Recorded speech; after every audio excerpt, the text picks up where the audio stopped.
Hemos explicado en el video anterior las leyes de la naturaleza, explicamos en qué consisten y vosotros me preguntaríais, bueno, ¿y para qué sirven estas leyes? ¿Para qué conocer leyes que existen ahí en el espacio ambiental natural? Pero, ¿de qué me sirven a mí? Bueno, pues nos sirven de mucho y eso es lo que os quiero explicar ahora. ¿Para qué sirve la ley o la norma de conectividad? En primer lugar, tenemos que comprender que toda ley imprime en sí la obligación de responder a su dictamen. Eso ocurre en toda ley. Toda ley te obliga. La ley de conectividad obliga a la especie humana a conectarse en equilibrio con el resto de las especies. Y nosotros no estamos conectados con el resto de las especies de una forma normal. Nosotros las depredamos o las utilizamos para el bien común de las personas, pero no para el bien común de la naturaleza humana o de la naturaleza en sí. El ser humano contiene un animal humano en sí, además de la particularidad del carácter o de esa condición espiritual particular de cada uno. Nosotros tenemos ese animal humano en sí, en nosotros, y deberíamos de relacionarnos con el resto de la creación del mismo modo que se relacionan las otras manadas.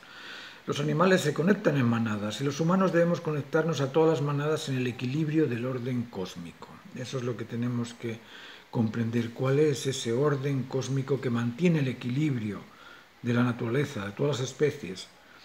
El cosmos no reclama, no acusa, no rechaza a ninguna de las especies que responden a la naturaleza de su especie como debe ser o con normalidad.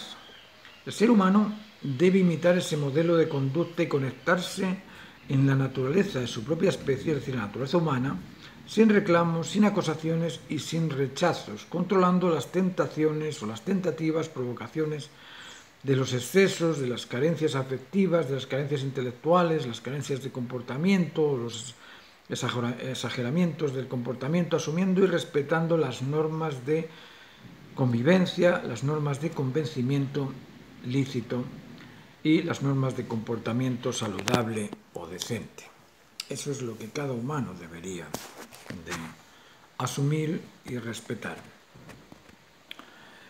Dentro de las normas de comportamiento, lo primero que debería el ser humano para hacerse natural es imitar a la naturaleza en el dominio y control del miedo. Yo no conozco un animal que tenga miedo. Se puede proteger. Es distinto tener sentido de protección a tener miedo. El miedo es una dosis de ansiedad y angustia. El miedo es una especie de prejuicio. Uno presupone que algo negativo va a ocurrir y ahí es cuando tiene miedo. Los animales se protegen, pero no temen. Entonces, una de las primeras normas del comportamiento humano sería la de gobernar y superar el miedo. Superar el miedo implica a controlar las dosis de ansiedad o de angustia. El miedo es una sensación derivada de la ausencia de acomodo, de la ausencia de seguridad, de la ausencia de bienestar. La situación de peligro provoca tensión, lógicamente provoca tensión. Esa tensión extraordinaria contiene en sí una dosis de ansiedad por salir de ese peligro y recuperar la seguridad, o una dosis de angustia por sentirse en una situación de la que uno no puede salir o que no puedes solucionar.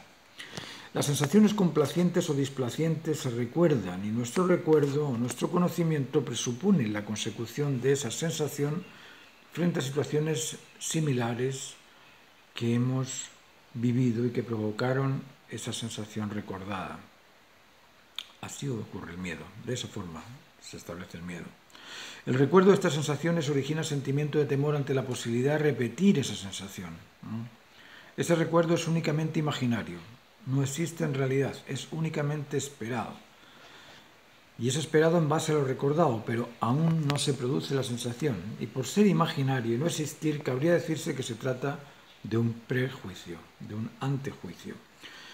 Un prejuicio que se le debe controlar y gobernar. Quizá la situación semejante a la recordada produzca sensaciones distintas al recuerdo. ¿Cómo saberlo? Gobernar el miedo no se trata de caer en la imprudencia o transformarse en negligente. Se debe disponer de suficiente sentido común para reconocer qué riesgos existen en esa o frente a esa posible situación de peligro. Al superar el miedo se pueden lograr conquistas que el temor las transforma en imposibles, como por ejemplo el caso de Philippe Petit. Philippe Petit es un funambulista francés que se hizo famoso por cruzar caminando sobre un cable la distancia entre las azoteas de las Torres Gemelas del World Trade Center en la ciudad de Nueva York en la mañana del 7 de agosto de 1974. Luego, una de las conductas normadas o normales que debemos de ejercer es la conducta del dominio sobre la ansiedad y sobre la angustia, dominio sobre el miedo. La segunda es gobernar y superar las adicciones, los vicios y los apetitos. En la pretensión o conquista de un bien se dice que técnica es un hábito repetido y oficio es el dominio de una técnica, pero cuando el hábito se repite en la consecución de un desajuste, de un descontento, de una desvinculación, a ese hábito se le denomina vicio. Los vicios son hábitos repetidos que provocan dolor, problemas o daño. El hábito exagerado a los placeres deriva en el vicio a la superficialidad. Y cuando se trata de los placeres de la carne, ese tipo de vicio deriva en la deslealtad, en la infidelidad y en sus derivadas consecuencias. La incontinencia alimenticia por la degustación de snacks, cookies, chips, etc. deriva en el vicio alimenticio y transforma en obeso al tentado, así como el hábito a reducir los alimentos deriva en la anorexia. La sobreexcitación hiperactiva del ansioso o ambicioso competitivo que no descansa o, por el contrario, el inoperante que no se ejercita derivan en ambos casos en trastornos neurológicos, cardíacos, etcétera, etcétera, que determinan su nivel de insalubridad o incluso en ocasiones acaban con la salud de la persona. Por lo tanto, estos hábitos, estos vicios, estas adicciones, estos trastornos deben ser gobernados y ajustados a las necesidades naturales normales. Ahora, el tercer aspecto de un comportamiento decente, o dentro de las normas del comportamiento existe este tercer aspecto que es difícil de explicar y es difícil de comprender. Me refiero al gobernar y superar la tentación del apetito intergenital prematuro. ¿Qué es eso? Esas palabras suenan a extraño. Extraño apetito, extraño intergenital, extraño prematuro. Pues sí, debemos gobernar y superar la tentación del apetito intergenital prematuro si queremos tener una conducta decente. A ver cómo os explico esto porque es complicado. El apetito intergenital prematuro despierta en la adolescencia y adolescente es el término que tradicionalmente se refiere al joven que adolece del conocimiento del verdadero amor maduro. Es decir, este joven no comprende cómo establecer los vínculos en la unidad del convencimiento mutuo de la decencia. Él todavía no comprende cómo establecer el amor maduro, cómo cumplir esa responsabilidad que implica el amor. Porque adolece del conocimiento del adulto, puede adulterarlo. El adolescente puede adulterar el amor. Y para evitar ese adulterio, el joven varón, me refiero al hombre, al joven varón, ha de responsabilizarse por descubrir cuál es el profundo sentido del complemento genital. Cuando descubre cuál es el verdadero sentido de la reproducción y cuál es su responsabilidad frente al verdadero sentido reproductivo, el adolescente se transforma en adulto y estaría listo para comenzar y cumplir su responsabilidad reproductiva. ¿Cómo explicamos esto? De forma que se entienda. Pues muy sencillo.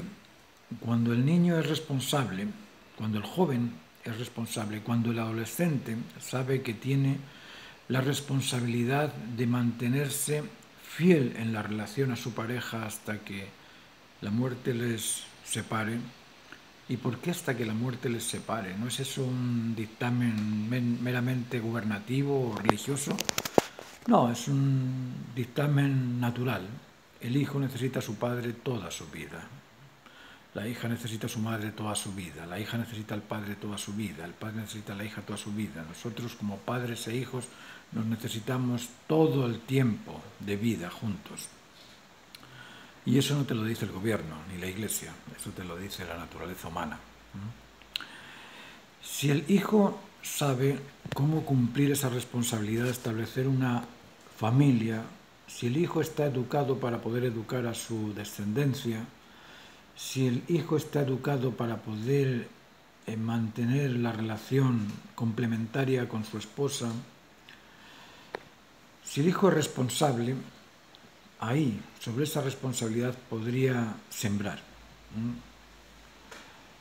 Decimos que el hombre es el responsable de descubrir cuál es la naturaleza humana porque es el responsable, ¿por qué es responsable? Porque es el que emite, el que inyecta, el que siembra, y por lo tanto debe comprender cuáles son los valores necesarios para enseñárselos a sus hijos y para madurarlos él, cómo madura a sus hijos emocionalmente, cómo los madura intelectualmente, cómo los madura en el comportamiento humano. Eso debe comprender la importancia de la lealtad, de los argumentos demostrativos y juicios justos que generan la protección, seguridad y convencimiento mutuo necesario para permitir la unidad vincular intrafamiliar completa. Él debe controlar el instinto reproductor y el dominio sobre los apetitos, sobre todos los apetitos. Por supuesto que el dominio sobre el apetito intergenital prematuro también. Ese dominio es un deber ante la mujer, es un deber ante los hijos, es un deber ante la naturaleza humana y es aquel que califica al ser humano maduro, al adulto. El adulto tiene que ser capaz de controlar los instintos de protección, de conservación y de reproducción.